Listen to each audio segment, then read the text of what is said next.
Mengejutkan, nelayan take over tugas Kementerian Pertahanan.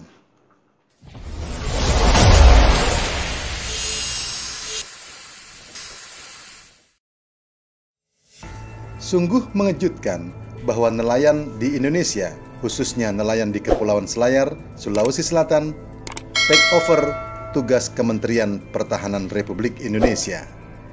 Nelayan di Kepulauan Selayar, Sulawesi Selatan telah menjaring dan menemukan pesawat tanpa awak atau drone milik negara komunis Cina yang kini diamankan di Pangkalan Angkatan Laut Makassar.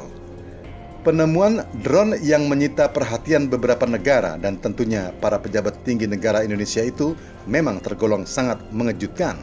Seorang pengamat militer Indonesia, Profesor Muradi, mengatakan bahwa target dari drone tersebut bukan hanya di Indonesia, melainkan dalam cakupan luas di Selat Malaka. Muradi mengatakan target drone itu memang mereka ingin memata-matai atau mengintai Indonesia di Selat Malaka dan Laut Cina Selatan. Tentu saja targetnya bukan hanya Indonesia, tapi juga negara-negara yang punya perbatasan laut di Selat Malaka. Muradi mempertanyakan bahwa ketika orang yang menemukan drone tersebut justru seorang nelayan dan bukan dari Kementerian Pertahanan Negara atau lembaga atau institusi yang bertanggung jawab dengan pertahanan negara dan militer. Kendati demikian, Muradi mengatakan tidak sepakat jika hanya karena masuknya drone tersebut Indonesia disebut lemah. Kalau dibilang lemah, kata Muradi, saya kira dengan penemuan tersebut itu menandakan kita punya proteksi, walaupun itu ada khususnya sendiri. Zona laut itu mungkin tanggung jawab Kementerian Pertahanan yang tidak bisa mendeteksi drone tersebut, malah ditemukan oleh nelayan. Peristiwa ini terbilang sangat lucu. Drone tersebut seharusnya bisa dideteksi oleh radar, lantaran drone tersebut tidak memiliki awak. Tapi kalau Indonesia dikatakan belum siap, itu mudah sebenarnya kalaupun kita bisa proteksi.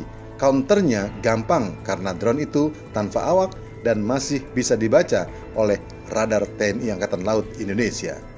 Sedangkan menurut ahli telematika Roy Suryo, penemuan drone bawah laut atau UUV di perairan Selayar, Sulawesi Selatan harus disikapi tegas oleh pemerintah. Menurut Roy Suryo, keberadaan atau eksistensi drone bawah laut milik Cina merupakan ancaman serius bagi Indonesia. Dalam catatan Roy Suryo, sudah 3 kali ini terjadi, tahun 2019 di pulau dekat Laut Cina Selatan dan Januari 2020 di Jawa Timur.